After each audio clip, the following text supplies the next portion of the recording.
Yeah, and as you probably know, the talk will be around 1 hour. Then we have a short question round. Then we have a 15 minutes break, and then afterwards we have still a discussion. And if you like, you might start. Okay, I will. Thank you. So thanks so much for the invitation to talk to your group. I guess my background, I have a background in physics and astronomy and AI. I've been to numerous institutions like the University of Edinburgh, Imperial College, MIT, and so forth. And these days, I'm a member of the WEC staff working on research projects, European research projects of my colleague Rigo Venning. And so I'm going to give you my perspective on human-like AI and the kind of the role of symbolic AI in the emerging era of AGI, and the work that I've been doing on imperfect knowledge and simplifying sort of symbolic knowledge engineering.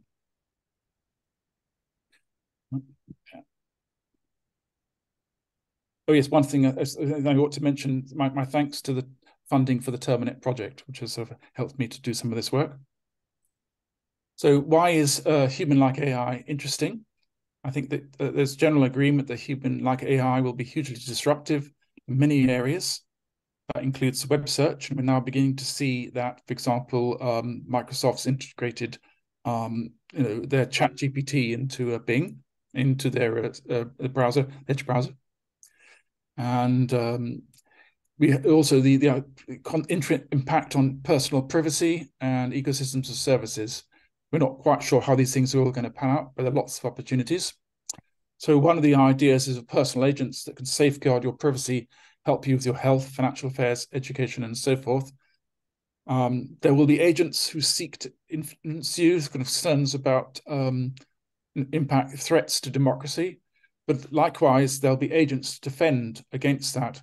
And so I think that we'll see, as we've seen before with the web, there'll be a kind of an evolutionary ratcheting up of people are trying to screw things around and people trying to defend against it. Then we have the idea of agents communicating with other agents to provide services in open, decentralized systems, so you don't have to work quite as hard as you do today to try and find good deals. Agents on the web, of course, in the metaverse, in the kind of 3D and augmented reality. Also, as robots and embedded in devices, including cars. There was a lot of hype wave around self-driving cars, but that's now faded away as people have really come to terms with the fact that it actually is a lot harder to do well than was originally thought. So I think this all builds up into what I call the intelligent web of things.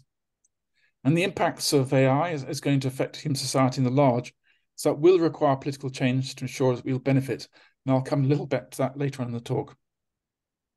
So AI is advancing rapidly. And I like sort of Arthur C. Clarke, the science fiction author's comment, any sufficiently advanced technology is indistinguishable from magic. And trying to understand how some of these recent AI developments work is still a bit of a mystery. We know it's based on statistics, but quite how it's doing, quite how it's representing knowledge internally is still, a research question and something to be looked at. So we have ChatGPT, GPT-4, and a whole family of rivals emerging, which for conversational sort of text generation. We have these things which are able to demonstrate, they'll be able to pass exams and do science problems at undergraduate level, so forth. We've got image generation, so Stable Diffusion's an open source one, but there are many others. And of course, we have the application of neural nets to natural language translation, and it's been highly successful for that. So these all involve self-supervised learning from huge data sets using very expensive hardware, of course, requiring big budgets and a big carbon footprint. But I believe that smaller and more agile systems are coming, optimized for the edge cloud continuum. So, we'll get better at figuring out how to make these systems learn, with a lower compute budget. And then having got these models, it's relatively easier, much less costly to adapt them to new applications using transfer learning. So that's something practical for lots of people to do. You don't have to be an employee at one of the big companies. So there's lots of opportunities for research on intelligent web of things. It's agents that can communicate, learn, and reason like we do. And this will support the human-machine collaboration, boost productivity. And I believe there's lots of opportunities for interdisciplinary work, in particular for applying insights from the cognitive sciences. Of course, as we've seen in the media, there's lots of ethical considerations. And we have, I quite like Fast AI's Introduction to Data Ethics. Fast AI provides a lovely online course. You can learn practically about how to use deep learning in Python. They make this comment that breakthrough work in deep learning absolutely does not require access to vast resources, elite teams of advanced math.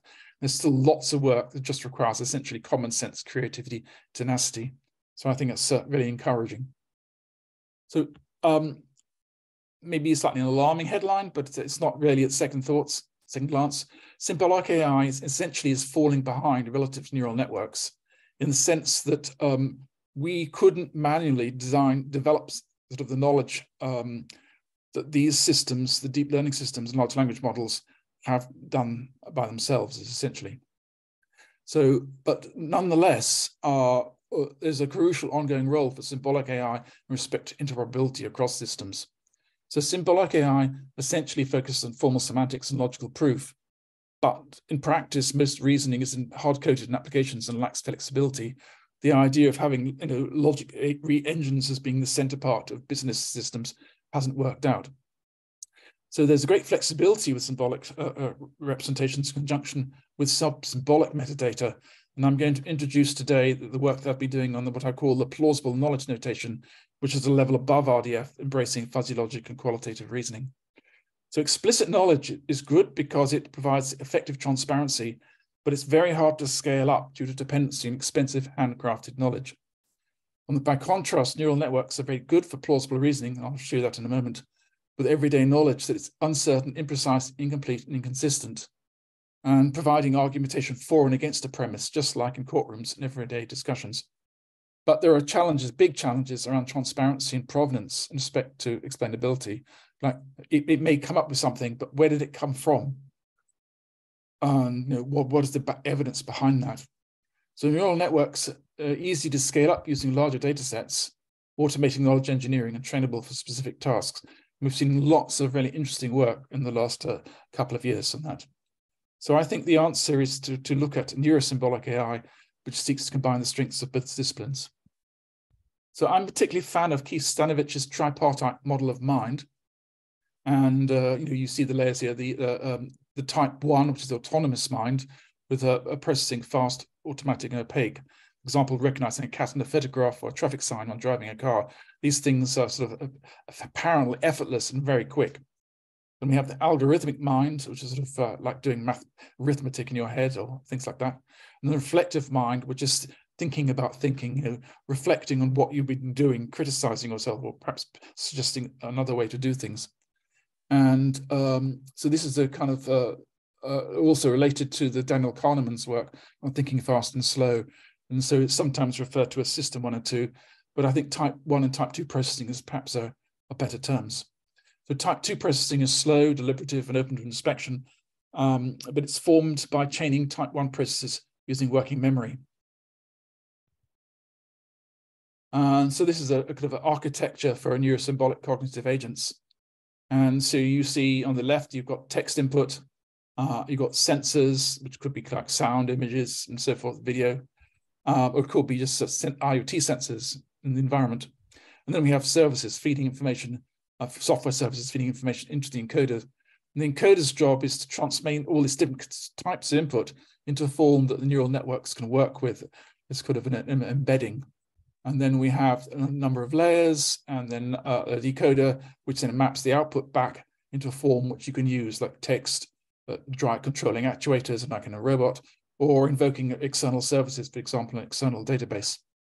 And so the services include things like cognitive databases and reasoners, along with scripts and tools. For example, you could use external tools to generate tables, charts, and other graphics in other business applications, whilst the application actions can be delegated to external real-time control loops.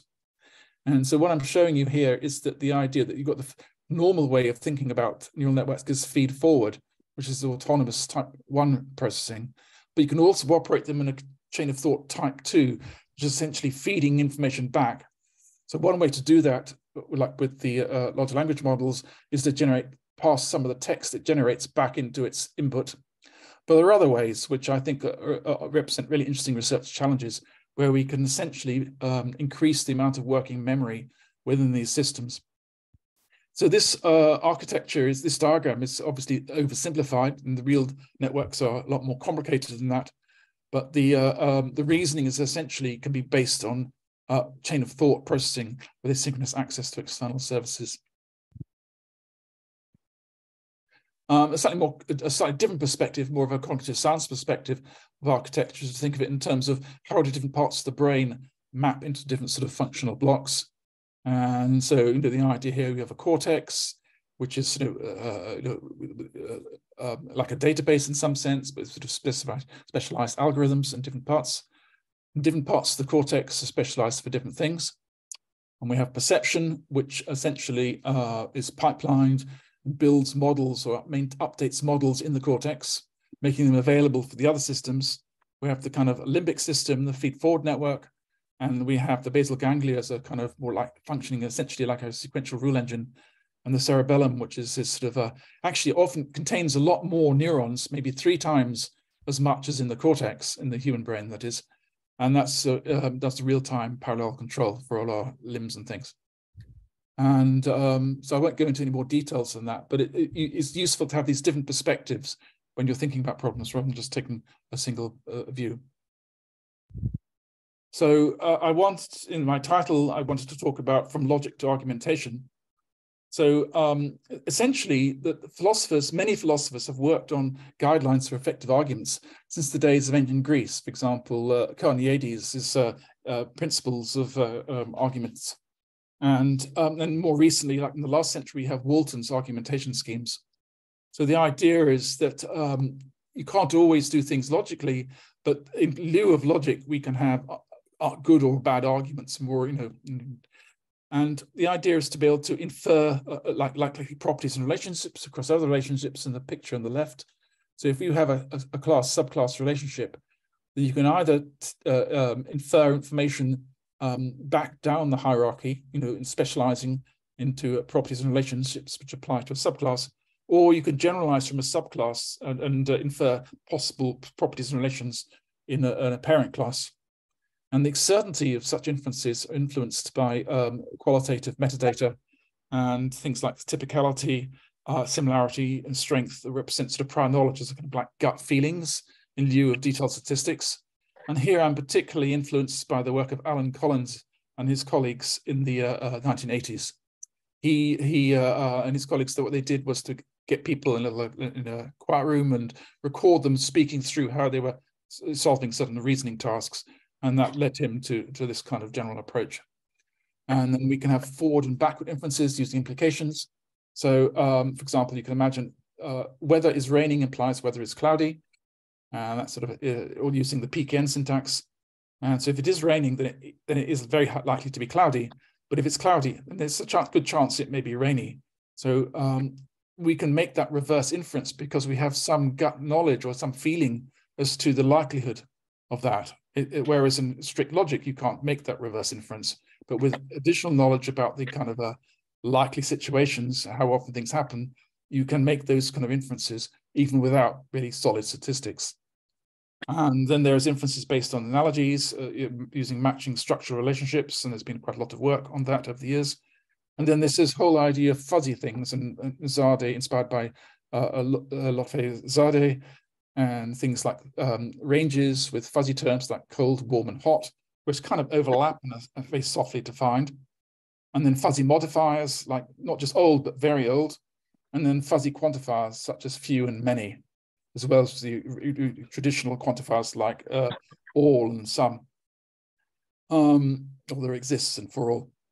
And then the idea is we have multiple lines of arguments for and against the premise in question. And I can show you a demo at the end if I don't burn up my time. So I've been trying out plausible reasoning with large language models like ChatGPT. I won't go into the details of this, but suffice it to say that the large language models do pretty well at plausible reasoning, and furthermore can justify their reasoning and in ways which would be hard to do using a symbolic system. So it's based on my experience, that is. So, like for example, if you ask, is a room hot, cold, or is it warm, then it provides this additional information. And similarly, reason for similarity provides additional knowledge it brings to the question. And some other ones, they're kind of a love triangle. John loves Mary, Mary loves Peter, but not John. Is John jealous of Peter? And so it gives a kind of a plausible analysis of that. The cloudy, rainy one, simple analogical puzzles. You can solve these things pretty well. Like petals to flowers, wheels is to something, right? Vehicles. And then similarly for bees is to hive, as bears is to den. And then you can see the explanation is that there's some overlap between the concept of a den where bears live some of the time, but not all of the time, and the hives where the bees live and work together. So large language models do much better than systems based on symbolic knowledge in this respect. Then we have reasoning in terms like doing sort of mathematical manipulation, it's kind of a chain of thought kind of logic, and then these systems do go wrong. They tend to be like a student who's a bit lazy, like me as a child, in fact. Human-like errors of unverified assumptions. So this is the question. The prompt is: party has 15 visitors, 8 of them doctors and the rest of them actors. Dave Raggett and George Clooney joined the party. How many actors are there now? And so it just sort of assumes that Dave Raggett, I am an actor. And if I ask it that, you can see that ChatGPT knows I'm not an actor. I'm a computer science and software engineer, blah, blah. So, and then if you ask why, it makes an apology. But whilst it's justifying its stuff, it doesn't really go back to the original question and answer it. So how would you do all this with symbolic reasoning and semantic web? And does it even make sense to try? Then, so there are a number of issues which have been established for deep learning now. The generative AI is amazing. It makes stupid mistakes, factual logical errors, inconsistencies, reasoning toxicity, fluent and convincing hallucinations. And in the visual space, example, stable diffusion, if you ask to do a picture of a person, it often gets the wrong number of fingers on their hand, or sometimes the limbs are attached to the wrong places because it lacks any kind of logical consistency or knowledge about what the human body is. So generative AI has no common sense and can't plan its answers. It's essentially statistical prediction without reflective reasoning, whilst humans reflect on and revise their texts or pictures or whatever as they work on them. So humans are easily fooled by the fluency of large language models and project their own fears onto them. So this is why we need to inform people they're chatting with an AI and to educate them about its limitations. And these problems will obviously be addressed over a period of time, but they may not be so simple. Then we have a bigger problem for deep learning is that it suffers from catastrophic forgetting, precluding continuous learning. So there are some workarounds, like Microsoft's been doing in their the chatbot, which is, although that they trained the system on a kind of snapshot of the web, that you can sort of use a kind of a conventional query system to try and generate some text, which you then feed into the prompt, so that the next prompt, the output from the system, can reference stuff you didn't know about before.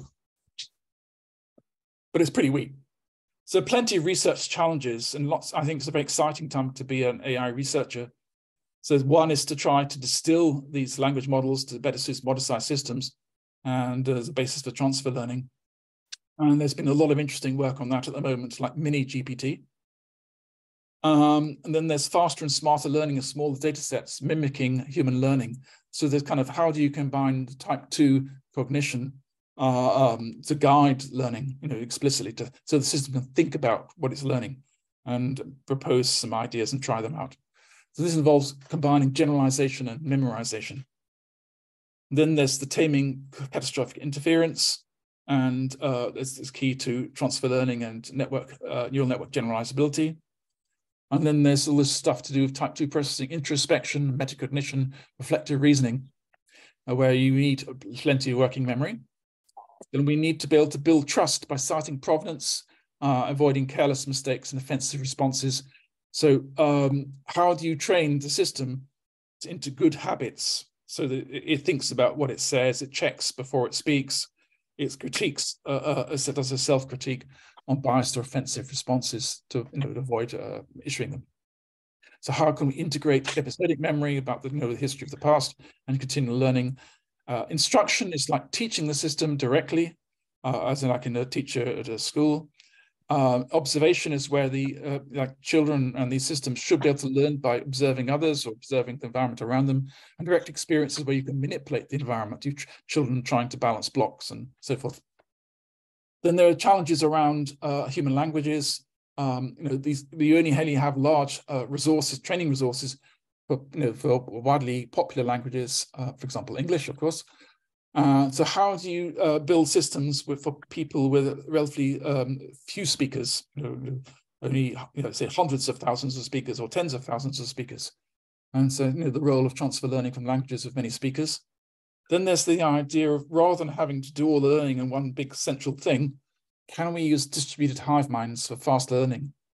We have a number of agents and they've got shared access. The knowledge gained by one agent is immediately shared with all.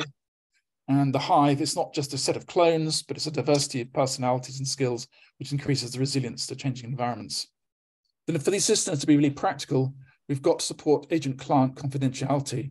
If I'm sharing my soul with the system and I'm telling it all sort of personal information, that has to be private. It can't be shared with anybody else. So how does the system keep information private? How does it distinguish it from the shared or public information? So the role of sort of policy-based data sharing and the application to privacy-centric ecosystems and services. Then there's the idea of making these systems, giving them compassion and emotional intelligence, respect to human interaction, and for them to learn and apply behavioral norms. So I'll come to that a little later. So we need to ensure that everyone benefits, not just a few companies with a narrow focus on profit. We have to make sure that we have the appropriate regulatory and tax regimes in place to support that. And I was happy to hear that the European Parliament today voted in favour of the EU AI Act, which now goes for discussion with the member states. So I think there are many opportunities for improving on today's large language models. We have reflective cognition, which is enable faster learning, the ability to provide better explanations. So this is like choosing to reflect on a question rather than instantly speaking. You have to hold your tongue while you think about it before you respond. But it also allows the system to provide a commentary as it's working on a problem to explain itself. And thinking, comparing, deciding, including what are the best ways to approach a problem, thinking about learning, including identifying what are interesting problems, proposing, evaluating ideas, but very much so the theory of mind, understanding other people's beliefs, desires, and intentions. So skill acquisition in humans starts with deliberate reasoning, which is slow and error-prone. Then further practice yields fast automatic performance, and skills build one on another.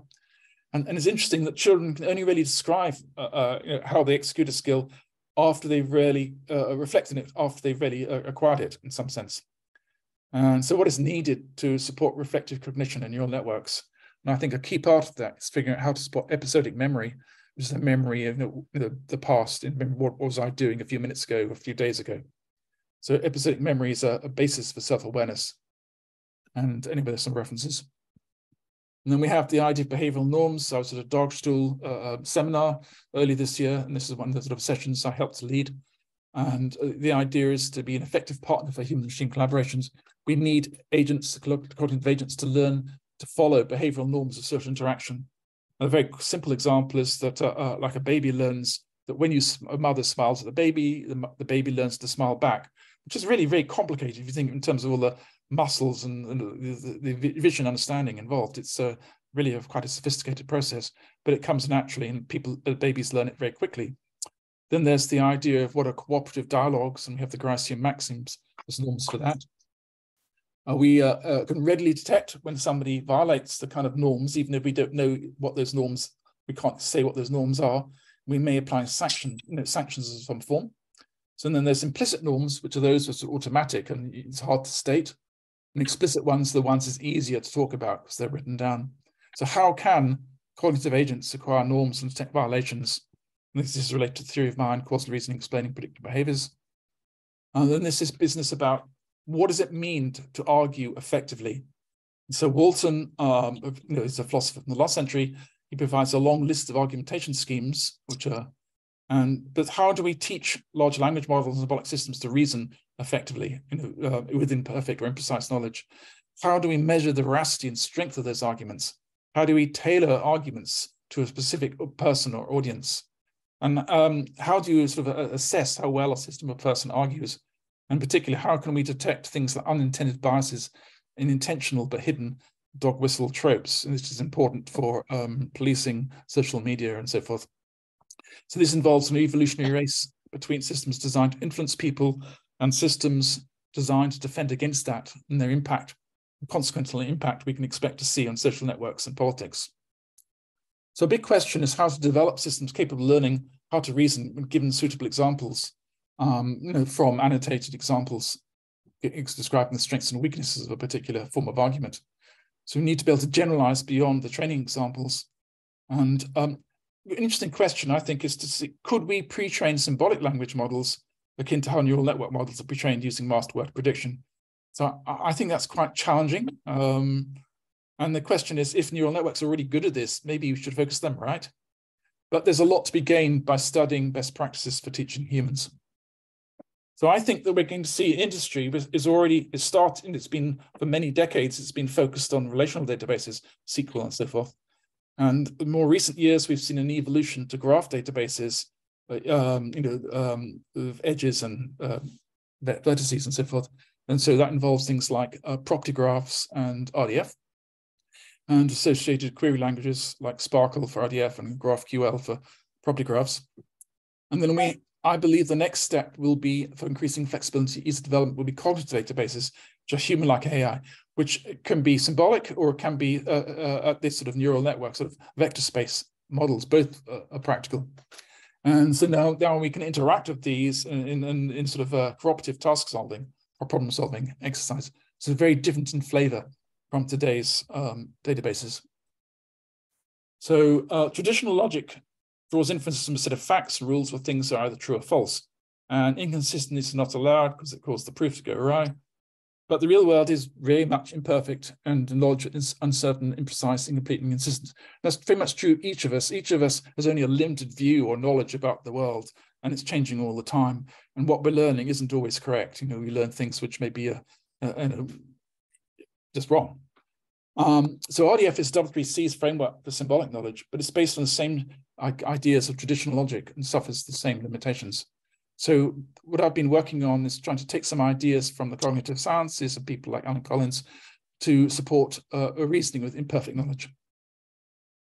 So the idea is to offer more flexible semantics and easy use notation relative to RTF notations like Turtle and JSON-LD, to cover things like statements for properties, relationships, and implications, qualitative statement metadata and scopes, and imprecise concepts with fuzzy scalars, fuzzy logic, fuzzy modifiers, and fuzzy quantifiers, and of course, analogical reasoning. So here's an example of some statements of PKN, and assuming I don't screw up in timekeeping, I'll give you a demo in a few minutes. So we have here climate of Belgium includes temperate, so that's something that's talking about the weather. Guilt of accused excludes guilty, so we know he's not guilty, at least according to this statement. And we have roses are kind of temperate flowers, and so on. Then we have things like flow increases of pressure for plumbing, where the statement is scoped to a particular context. And the same is true for current increases with voltage for circuit. In fact, there's an analogy between the two. You can draw an analogy between flow and electrical current. Then we have implications, and we have variables like the question mark place. And the things in round brackets are kind of examples of metadata. This is essentially name value pairs. In this case, the implication is strong if used in the conventional way, but it's weak in the reverse way. Then we have the relations, like Leaf is part of tree, and Mary's younger than Jenny. And then we have, again, the scoping, like younger than is equivalent to less than for age. So it's just saying these two relationships are sort of not same as, but the same as in some context. And then we have ranges and and so on. And then at the bottom, we have the examples of the syntax for analogies. And then at the very bottom, we have some examples of queries, like which X, where X is a person and age of X is very old. So that's sort of using a fuzzy modifier on old. And old itself is a kind of fuzzy concept in terms of the range for age. And then we have things like count where the age of X is greater than 20 from where X is a person, you've got some list of people, or few X where color of X includes yellow from X as a kind of rose. And this is one way of showing the syntax. So we have statements, so we can have these knowledge graphs, which consist of a sequence of statements, and the statements are kind of properties, relations, or implications. And they have scopes, and they can have metadata as name value pairs. And then we have properties, for example, as descriptor of argument, and so includes or excludes or is something. And then relations, subject, relationship, object, like RDF triples. And implications, which is a set of terms or a conjunction of terms, implies some conjunction of consequence. We have quantifiers with variables, to quantify a variable where some conditions apply from some conditions, and a bunch of quantifiers. And then there's the analogies, and there's kind of the syntax for names, which includes provision for prefixes for fuzzy modifiers. So that's probably too much to take in, but gives you a sort of rough impression of what's involved. So how does this relate to RDF, neural networks?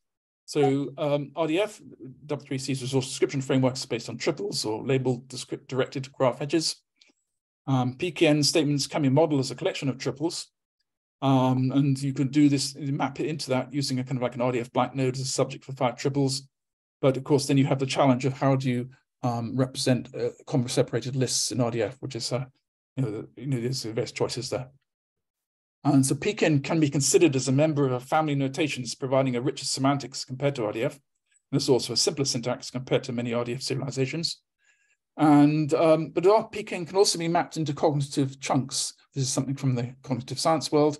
Or sets of name value pairs. For example, there's the work by John Anderson at CMU on cognitive architecture, and his cognitive architecture called ACTA, which is kind of very popular in the cognitive science area. So large language models internally represent chunks as vectors of activation values in spaces of high dimensions. And this explains how neural networks can manipulate semantic graphs in their working memory.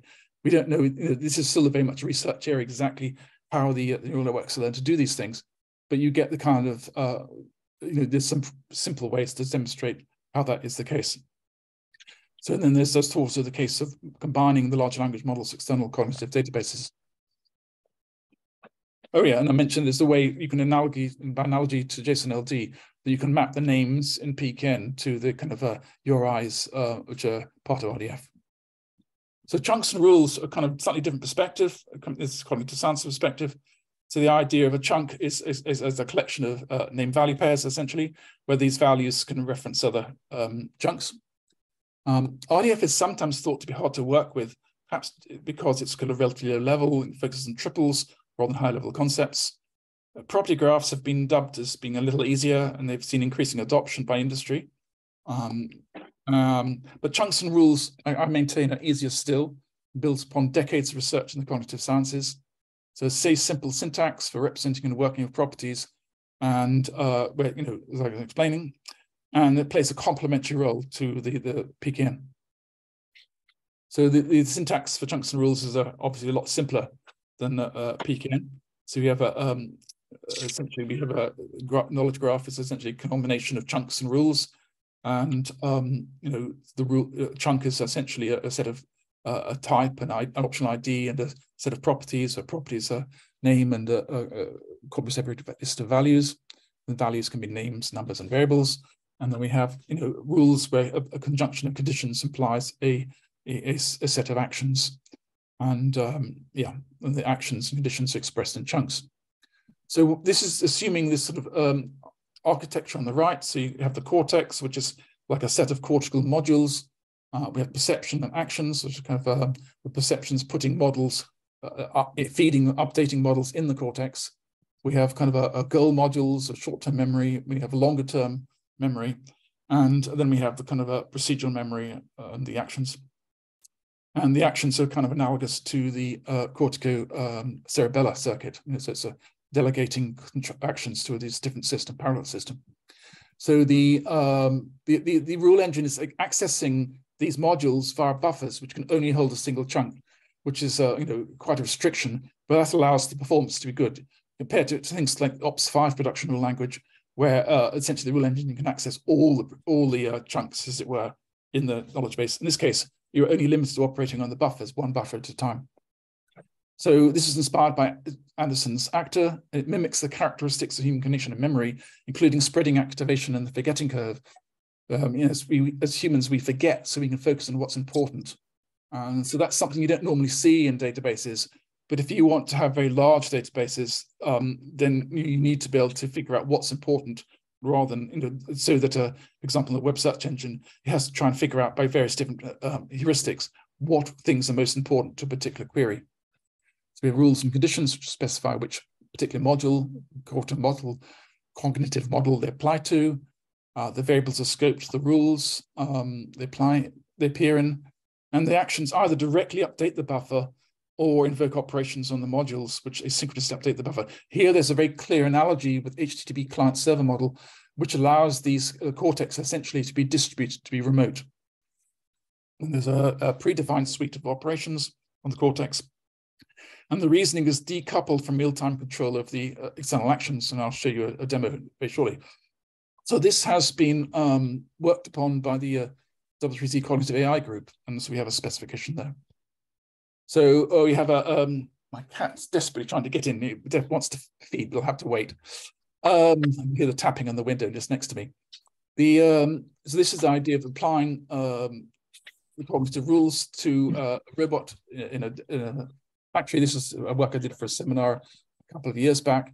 And so we have a robot arm, we have a couple of conveyor belts, and we have essentially the robot arm, popping by, getting bottles off the empty bottles, filling them, capping them, and then packing them into boxes on the output. So this is being specified in terms of rules. So here we have on the left, we have, for example, a rule which specifies to add a new bottle when the belt on the left has some space, and then it goes back to waiting afresh. No, it's going to go somewhere else. Come on, Evie. Dear, the cat's bothering me again. And then we have another one, which is when the belt is full, stop, and then move the arm into position to grab the bottle. And then the following rule, essentially, then grabs the bottle. And then we, having grabbed the bottle, we can move to position it to be ready for filling. And then on the right here, we have the log of the rule execution. Then another one is about default reasoning, where we have Janet and John are in this room, and maybe it's only Janet or John or nobody, and they both have different preferences. So Janet likes a warm room and warm lighting, and John likes a cool room and cooler lighting. The color of the lighting changes, and but when they're together, Janet wins over the color of the lighting, but John wins over the heating. So it's sort of a kind of default reasoning kind of context. And then this model involves a live thermal model of the heat flows between the home and the outside world. You can control the heating and lighting manually or automatically, and you can interface through the HTML form fields to change the time of day and who's in the room and so forth. And so this is a mix of declarative and procedural knowledge, and the web-based demo. And again, you can see some of the log of rule execution. And then there's a more recent thing I've been working on, which is for a different project called Smart Edge, and looking at the idea of swarms of IoT agents or digital twins, perhaps. And so it's a multi-agent system, autonomous mobile and static agents communicate by exchanging messages. The swarms can be smarter than their components. It's the idea of emergent behavior, kind of the analogy of what we've learned about sort of modeling ant colonies. And the idea of using a flexible low-code framework using cognitive rules, operator knowledge graphs, local or cloud-based. And so this is work in progress, but I can give you a good feel. The idea is to be able to use the cognitive rules for managing the system. Then in respect to swarm management, you have this model, either you can do centralized or decentralized control. The swarm coordinator allocates tasks, tracks where everything is, and computes routes for mobile agents. So that's a centralized mapping service, a centralized system involving messages being exchanged between swarm participants and the coordinator on a one-to-one basis. But this provides a single point of failure. But it is kind of simpler in respect to monitoring and control for business objectives. On the other hand, you can have a decentralized control. The tasks are allocated in a distributed way. For example, one agent sends a message to request for a service. Other agents respond with offers of service. The requester then notifies the chosen agent to do the task. And the office can specify future time, because it could be the given forklift is currently busy doing something, but expects to be finished soon, so it's willing to commit to a upcoming job. So this involves topic-based message distribution one-to-many, where service providers can listen on topics relevant to what services they provide. And it can be geographically limited to nearby agents. So this is kind of an idea of geospatial streams together that agents offer routing services. So this is an example of the potential of a perception as a distributed process of semantic fusion, mimicking the brain. So this is something that people, I'm in a lot of IoT projects, and I'm trying to encourage people to think more about this idea of cognitive approaches, like distributed ideas of fusion. So this one application is for kind of managing resources across across the internet. So you have the idea of using auctions as an established economic model, and we have intent-based modeling language and cognitive agents used for auctions and throughout the service lifecycle. So it's sort of so we have the application owner granting requests for tender, the tenderers who are like middlemen who talk to resource providers and put together a proposal, like a bid to a conventional bid. And so that's one kind of model. And then we have the potential of being able to apply this sort of swarm approach to modeling factories, smart factories. And the picture on the right shows kind of some graphics by a guy called Kenny. And you can see that you can build up the complicated factory. In this case, is using what's called 2.5D isometric graphics, which is a lot cheaper than full 3D. So the idea of different kinds of machinery, but also people as real factories use people to complement automation. Then we have the project, Smart Edge project. We have a couple of use cases on traffic and vehicles. So here the idea is how can you simulate and behavior of traffic, urban traffic on a city scale, and so including cars, trucks, cyclists, pedestrians, and so forth. And the idea of using a low fidelity simulation outside the field of view and a high fidelity simulation within the kind of the field of view, or a little bit larger, just like as for weather forecasts. And then there's other logistics. So one of the projects I'm involved in is looking at a very large container port. And the idea here is international trade depends on efficient managing of containers, and real container ships have vastly more containers than shown in this Shutterstock image. And they need to be transported on ships, trucks, and trains. You need to minimize delays, maximize the throughput. There's lots of complications for keeping track of tens of thousands of containers. And then there's the needs for warehouses redistributing, and then containers carry loads for multiple customers, complications of customs inspection and tariffs, and the interest around the so-called free ports, where essentially they avoid paying taxes if they import stuff, process it, and immediately export it.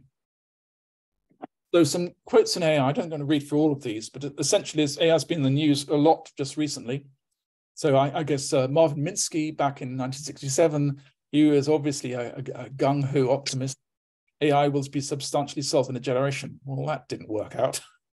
But AI has recently been improving really rapidly. Microsoft is doing a lot of work with GPT. So they note there's a lot of limitations to the next word prediction paradigm. And they mentioned some of the problems of that. And Jan LeCun, who's did a lot of work on convolutional approaches to neural networks, and he notes that machine learning sucks compared to humans and animals. So how do we fix that? And he says today's kind of the approach using today's LLMs is doomed. They cannot be made factual, non-toxic, etc., not controllable. So he thinks that in 5 years' time, we'll be using very different kinds of language models.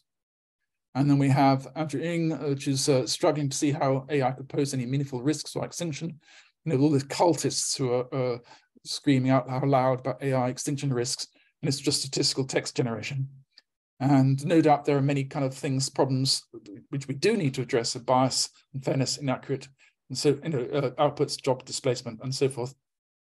And then we have things like Abu Mustafa's comments about the idea of AI alleviating routine mental labor. And so this is going to change the way we work.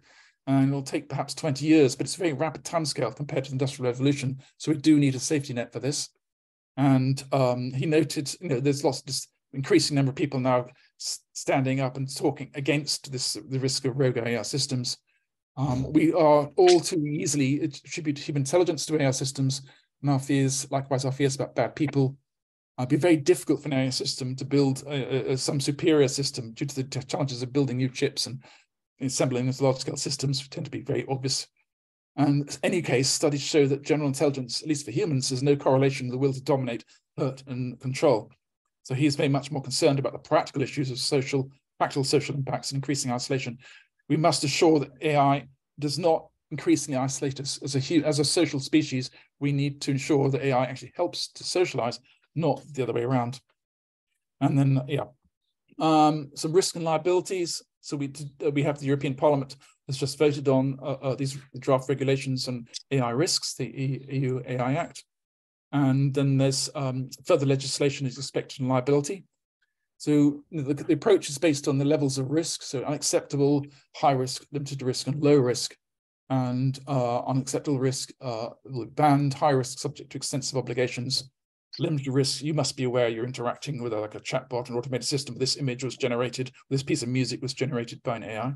And low risk are things like AI-enabled video games or spam filters. So anyway, so that's progressing. I think Europe's leading the way there. And some closing thoughts, giving you just a few minutes to do the demos. I think AI is rapidly improving, but it's still a very long way from AGI. But there's lots of opportunities for research. Neural networks can automate knowledge engineering to a way which is completely impractical for hand-based symbolic engineering, knowledge engineering. This is especially true for unstructured data like text, images, sound, and video. The symbolic AI remains crucial for semantic interoperability, and I'm expecting to see the emergence of cognitive databases. And the first glimmerings of this are so-called vector databases, but that's just a very early stage. Large language models can play a collaborative role for developing and maintaining ontologies. There's been some interesting discussions around that on the W3C semantic web list. AI has a huge potential to increase prosperity despite the naysayers, so it'll boost employment and wages. Even though there will be a period of transition, obviously, but I think as new technologies will help us to address the kind of drudgery, mental drudgery, and allow us to do things much more efficiently.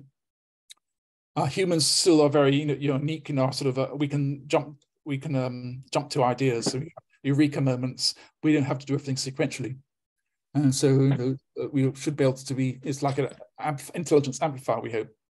So AI should be applied to helping address societal challenges like misinformation, circular economy, malnutrition, disease, and climate. But there are competing visions across the world. So, in Europe and the West, we have AI for open liberal societies, whereas in countries like China, very much as a tool for authoritarian population control. And I quite like Mark Andreessen's post on this. He gives kind of a quite lengthy but rather fun article. And so that's the slides. So if I can drop out of those.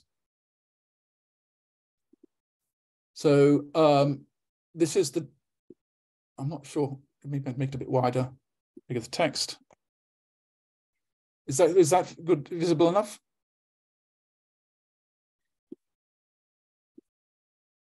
Okay, so this is a JavaScript-based demo for using the PKN. So what I have is a knowledge graph, which contains a bunch of examples. You can see this is the green thing here, the hash is a comment, and this is a kind of a statement. And then we have a bunch of queries we can do. So, for example, we can ask what kinds of flowers are grown in the Netherlands. And so that's the premise of the question of the query. And then what is the evidence we have? The Netherlands includes daffodils. We've got some direct evidence of tulips and daffodils, and another statement for roses, so we can combine those together with high certainty. So we can either we can look at the trace for how does it reason. So this is fairly straightforward in this case. We can also say, rather than giving up having found the first thing, try a bit harder, look a bit for more evidence. And so, it goes on and looks more statements in different ways, but it doesn't really help very much in this particular case. So then we have a whole range of different kind of things. Can't remember which is a good one to look at now. So reasoning about climate, reasoning about analogies, reasoning some various kind of queries. There's a bunch of roses somewhere down here. Yeah, a bunch of information about roses. And so you can use that to answer a query, view X, where color of X includes yellow from a kind of rose, and so it finds some answers. And so that's the kind of the reasoner. So it's implemented in JavaScript. I wouldn't say it's 100% complete, but it's getting there. Then we have the W3C cognitive AI group, where trying to on GitHub trying to accumulate sort of pointers and things. That includes some explanations, some background materials, including this today's talk, and some positioning, historical context, and so forth. We have the group developed a kind of a draft community group report, which specifies the chunks and rules. So community groups are free to join in W3C, and you need I think it's 5 people to form a new group. And so my colleague Francois Daoust, I'm very grateful for helping with putting this report together based on my informal stuff. We have this demo for the robot arm. I'm not sure you hear the sound, but we'll see. So here it is waiting for a bottle on the belt 1.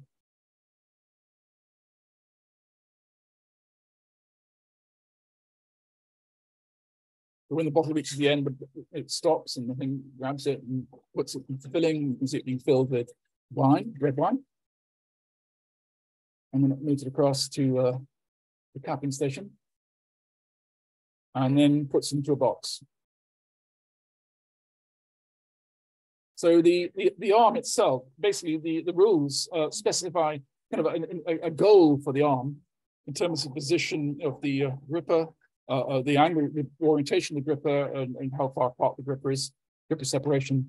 But the real-time control is delegated like to this cerebellum. So that involves kind of smoothly accelerating, decelerating all of the joints in a coordinated fashion. So I'll stop there. Anyway, you can see there's, if we look at the log, if I expand it a bit, you can see its track of the kind of execution as it works through all these steps. Then we have a demonstration for smart homes. So you can see that the heat flow, there's the radiator's on, and so now when the radiator goes off, temperature starts dropping down until a rule that you can see down the bottom here, the thermostat's being controlled by a cognitive rule.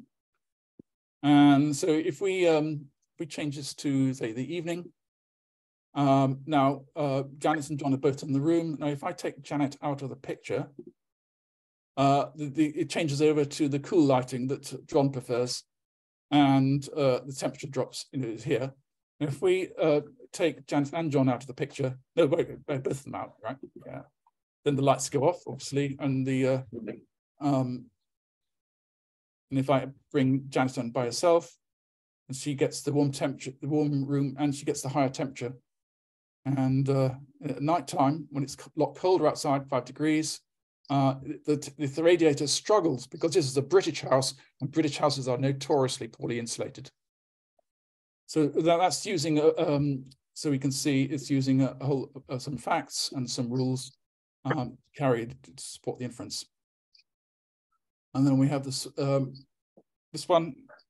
Oh, this is the swarm. This is the idea of a factory, a warehouse, like a distribution warehouse, where you have large trucks coming in with loads of pallets of goods, which then have to be distributed to outgoing trucks to like supermarkets. So you need the incoming trucks have a kind of a low diversity of the products, and the outgoing trucks have a high diversity of products, and you have to use the racks as a kind of a buffer.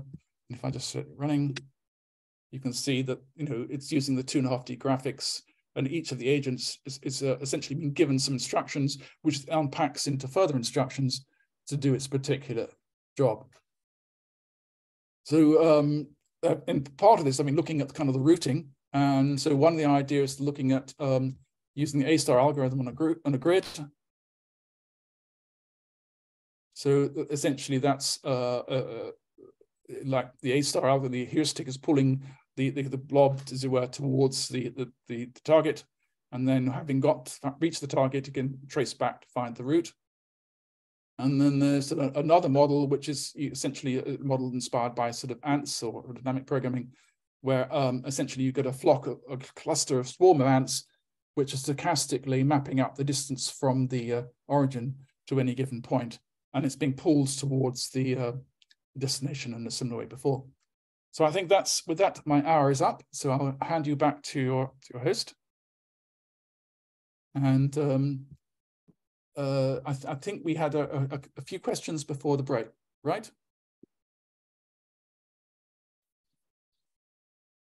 Hello?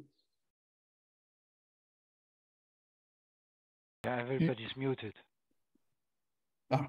So now, if you like to state some question, do it.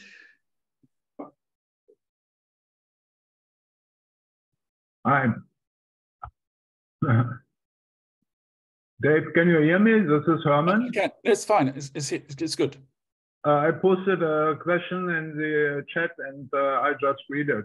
You gave an example of the flowers of England. So as an expert of RDS, I would like to ask you, how would you store blank nodes and triple stores or NoSQL databases, or how would you import an OWL model making use of blank nodes into a multi-user persistent triple store? I'm not sure I fully understood that. The work that I've been doing as a plausible reasoning is at a level above triples. So it's a question as to how well you can map between the two models. You've got to be able to identify the design patterns within the ontology or the triples themselves. So there's this idea of properties, like something has a set of properties. So that's like maybe a banknote with a sort of set of triples from is its subject. And then we have the idea of rules, which is these collections of conditions and actions, and so forth. So it's a question of really what are the design patterns you're using in your ontology or in your knowledge base. No, I'm asking because you cannot store directly blank nodes in persistent databases. You need to create some artificial ID. Sure. Right. That's just an identifier, internal identifier within the system. Yeah. And but to interpret that, you have to have some patterns which you're going to use to query from. Like you can have say, this is a thing with a set of properties. Mm-hmm. Okay. Maybe I can ask you a second question. So is there any progress on name graphs and label property graphs in the RDF community? Because I still see the SPO triple store aspect, but I also many times discussed already with Rigo Wenning about this topic, but I do not see really any progress in the RDF community, let's say, compared to Neo4j or NoSQL databases. Well, a few years ago, I'm trying to remember, was it 2019? Can't remember now. I organized a workshop in Berlin, and that was a joint thing between W3C and Neo4j, trying to bring in the world of RDF and the world of property graphs together. And so we had a lot of interesting discussions there. And we also had work which has come, was started before then, but we helped to encourage on RDF's star.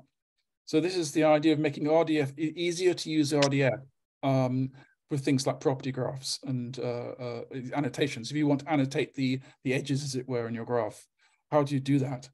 And so that's something that we have an active, we had a community group working activity, and now we have a working group at W3C, and they're trying to provide suggest updates to the Sparkle query language and other things, and it's the turtle language and so forth, to make it easier to manipulate these labeled edges, these annotated edges.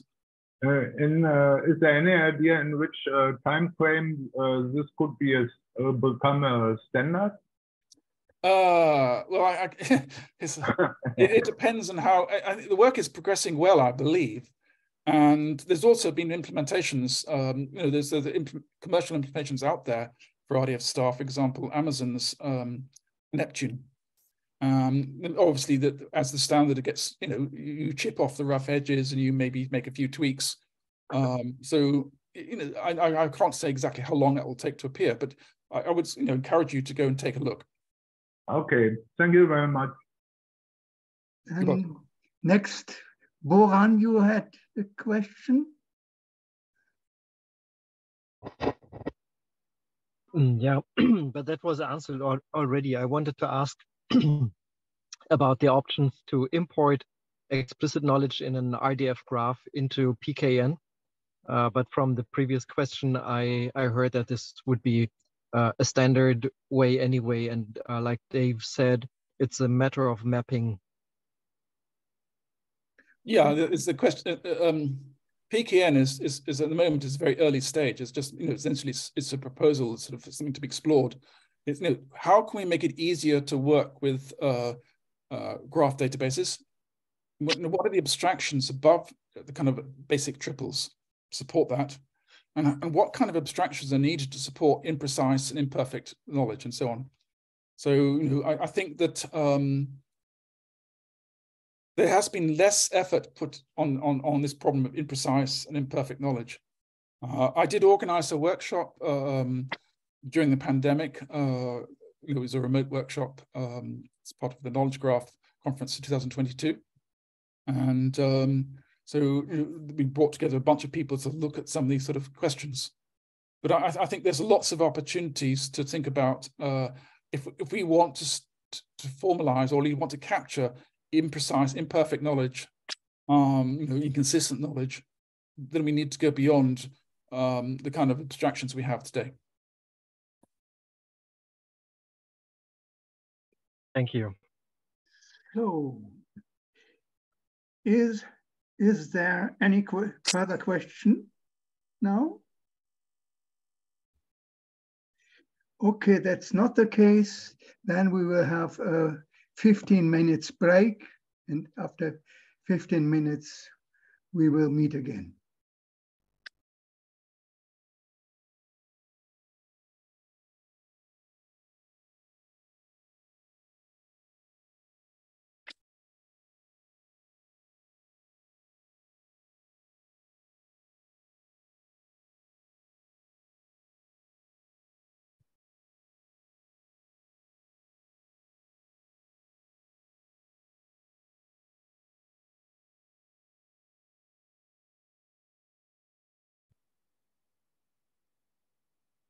Continue recording.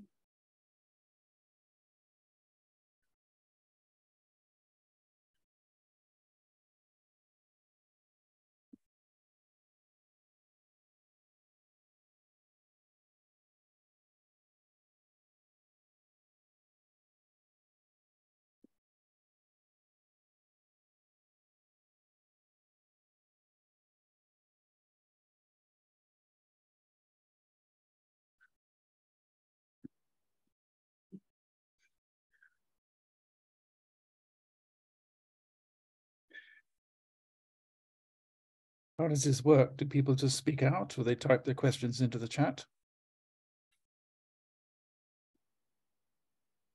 Can do it both. Well, I'm kind of curious as to, you know, whether anybody, the people here, have worked on anything on imprecise or fuzzy kind of reasoning. Do you guys just only focus on perfect knowledge, crisp knowledge?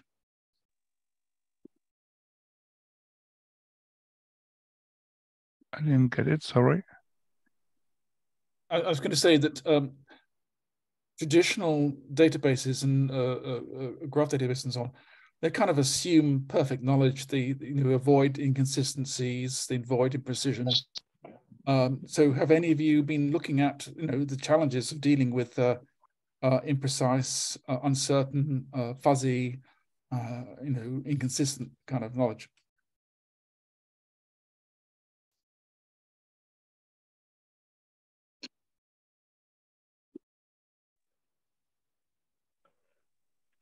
Hi, Dave. This is Boran. Yes, I did in IDF knowledge graphs. I have often used ontologies that have verbs which refer to the level of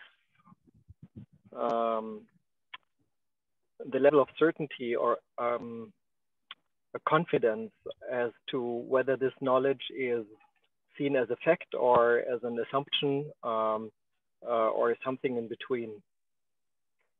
So I really like PKN as a notation where this concept is built into the notation, and I don't have to develop an ontology which explicitly labels certain triples as seen as highly plausible or less plausible. Thank you. I mean, I think there's been quite a bit of work on applying statistics, to statistical-based reasoning, Bayesian reasoning, that kind of thing. But it's often the case you don't actually have the statistics, and as humans, we sort of tend to make hunches or guesses. So that's what I think Collins is trying to do with the kind of properties, the metadata he's describing. But the Zarde's work, was just trying to say that like particularly like ranges, like temperature or things like that. That the concepts themselves, you can either have a number like a degrees Kelvin or something for the temperature, but in the human terms, it's fuzzy. Warm, cold, and hot are overlapping and ways, and it's maybe different for one person or another. A child will see somebody old as just a few years older than them. Whereas I'm now in my I'm nearly 68, and I look back and I think anybody is young compared to me. So the meaning of terms are very much context sensitive.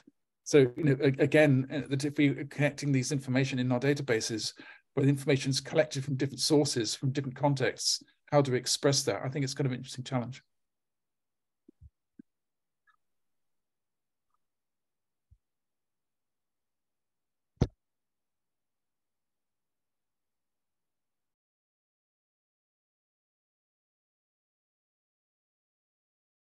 Okay, another question to you guys. What do you see as the implications of AI and large language models to work on ontologies?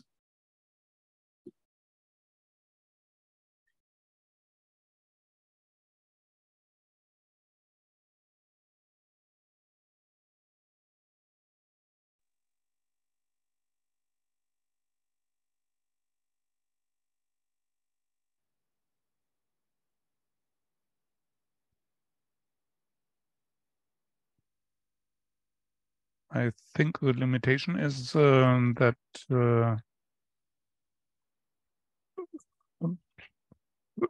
you need a lot of manpower to raise these databases of rules, and therefore it's cheaper to use these statistic-based approach. Do you agree? Yes, I think another perspective is something I thought about in the W3C, the data set. Oh God, we have a working group on sort of metadata for libraries and DCAT. Anyways, I was in that group for a while. And so one of the questions comes is, how do you maintain ontologies, particularly very large vocabularies? And so, you can try and collect data, use cases, and so on. But then if something else comes along and it changes your model, what then? So being able to use, rather than people working directly on authoring ontologies, maybe it's better that we think about tools which put us one step removed. So we collect the use cases, we collect the examples, and then we can apply machine reasoning to A, propose new models, and B, to support older software, which relies on the older versions, as it were, of our vocabularies. So I think there's sort of interesting opportunities around that. And that's not strictly statistical, but it's certainly based on data gathering. So you become more of a curator of information than a direct author of the models.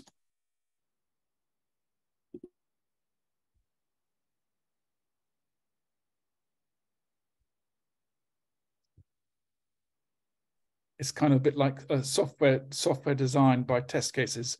You develop a lot of test cases, and each new test case may cause you to have to change the software. But certainly, if you do change the software, then you can check it against all the previous tests. So it's sort of a test-driven design, and I think that approach can apply to ontologies too. Okay. What is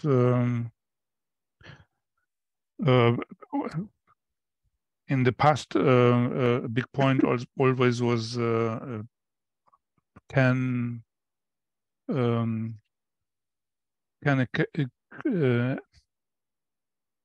artificial intelligence explain its decisions, or it's the way it's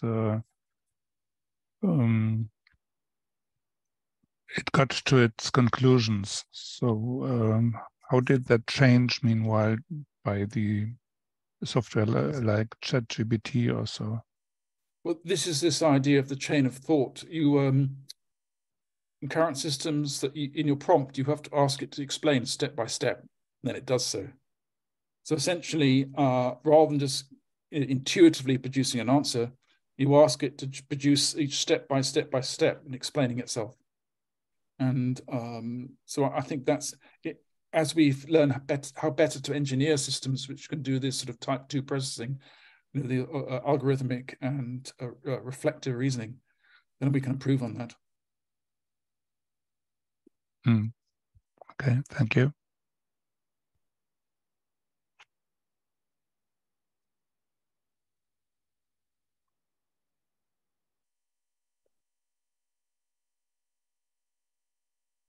But for these systems, it relies on having examples of these worked examples of how problems are solved. It learns how to make those steps and how to generalize from those steps. Dave, one interesting question to me is when we have hallucination by large language models. Okay, they are nice. They use lots of CO2. And they give us wrong answers. We have perhaps some symbolic stuff that we develop over time that can test that. But if we are just checking for plausible, then the language models, one of the characteristics of the lying or the hallucination of the language models is that they are very plausible. So do you see a threshold where we have to revert back to just normal logics to verify, to say, okay, we don't run over the cliff? Well, I think that was some of the challenges that have been identified. Is to, one model is you have one AI system essentially checking the output of another, so they work together. And so one's like a effusive generating stuff, and the other one's saying, show me the evidence, and so on and so forth.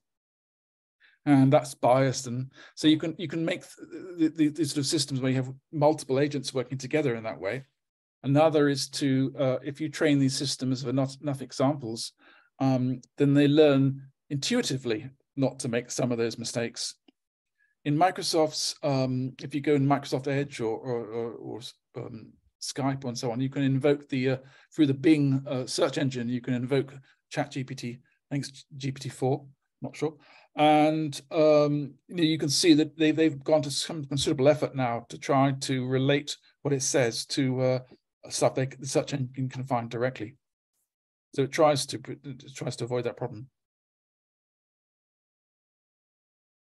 the follow-up question is immediately, we had the example that in Wikipedia, and in Germany, there was the famous newspaper Der Spiegel, and they copied a wrong name from a politician.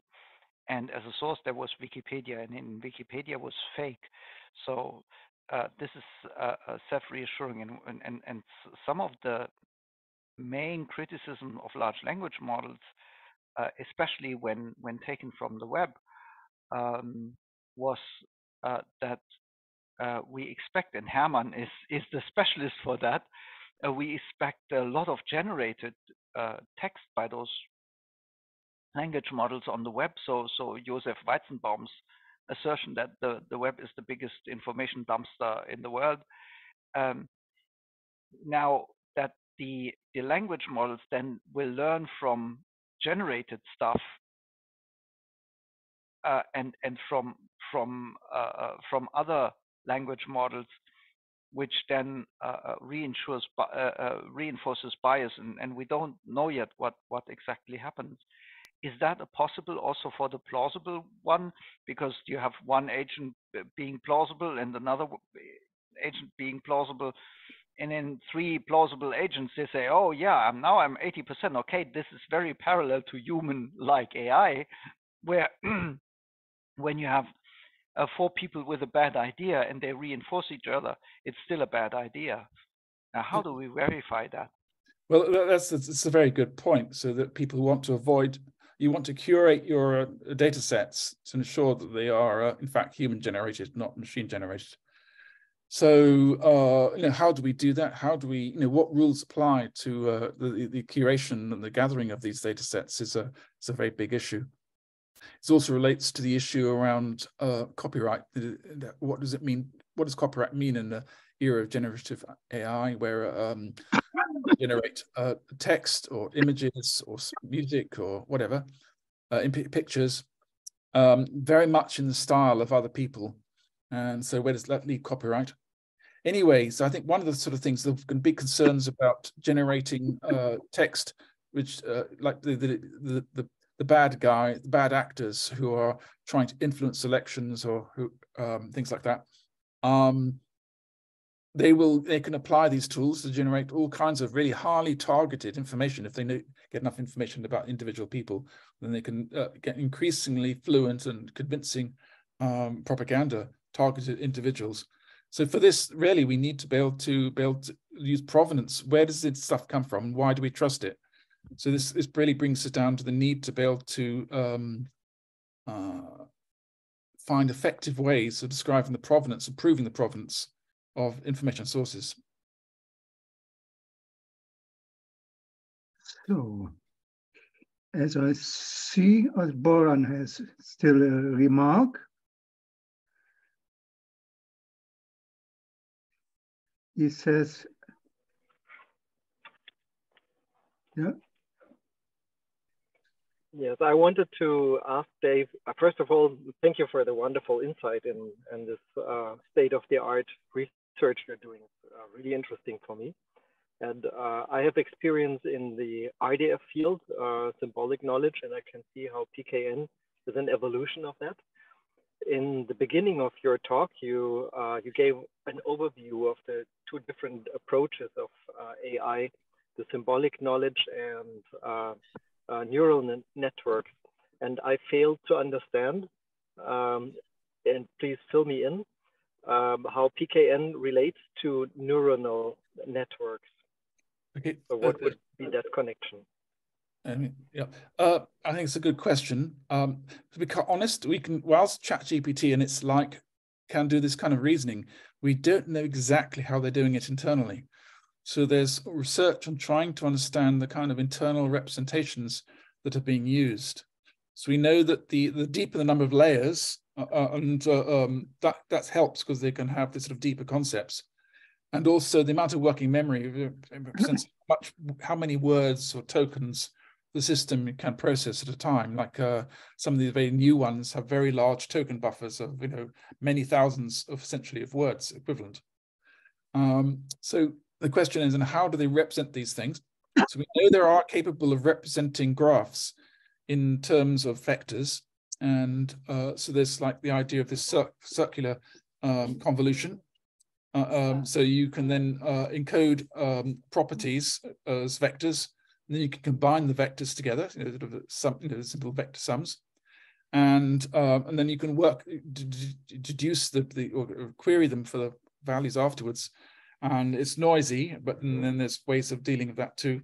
So we have some rough idea of how some of these things can be represented internally, but it's only rough. And so I think it's a good line of research to try and understand exactly what are the internal representations these systems have learned to use.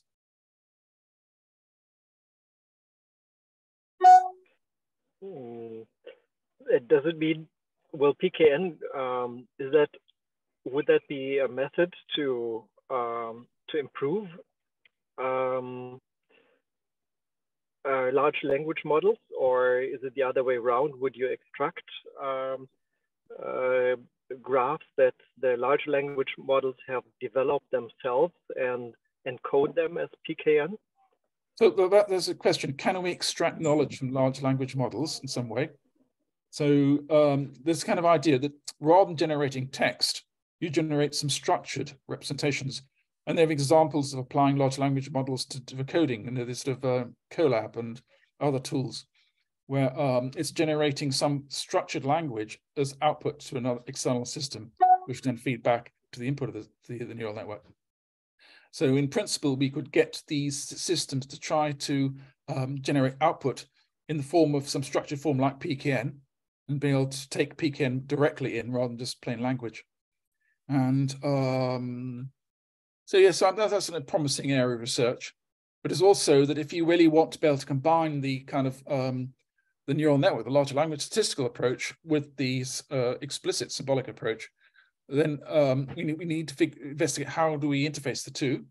So how do we combine large language models with cognitive databases? And so that's a research in progress, as it were.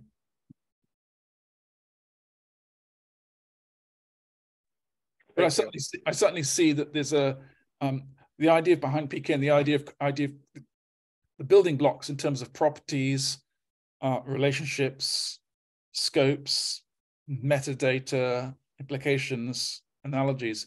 There's a whole there's a vocabulary of concepts which these neural nets have learned to somehow internalize.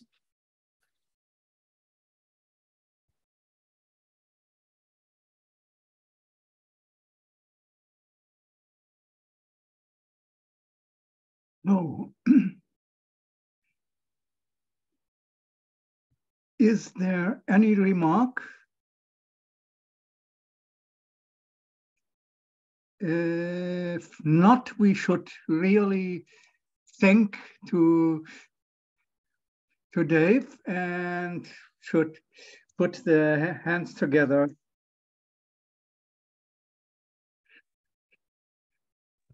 And say thank you. It was really a great. There are still two remarks. Okay, we still have time. No, not anymore. That wasn't a remark. That was just clapping hands. I enjoyed it. I enjoyed it myself, despite the fact that I heard already sometimes the presentations, but it still was a great presentation, Dave. Thank you. Yeah, I agree completely. And then the next ontology seminar is probably on 12th of July. Yeah, there will be Enrico Anders from Thales will talk about some aspects of railway safety systems. Just a quick question before you go. That is, you've made a recording. Is it possible I could access the recording? Maybe link it from the cognitive AI group. Onto the. No, you made a recording. Yeah. Is that going to be up on YouTube or something, or somewhere I can link? Can you share it? Yes. The recording. Can you share it, Elias? Kannst du das dem Dave schicken? I can send the link. I can, no problem. That is no problem to Dave. Yeah, fine. Then when Dave gets the link, yeah, and then I give him. I probably will do it today even. Thank you. Much appreciated. Can you please also send me the information for the next talk so I can put it on our website? Yeah, I will give the information as soon as I have the abstract of his talk. Okay, thank you. I requested the abstract for 20th of June. That means on Tuesday next week. Okay, thank you. Okay, then I will stop the recording and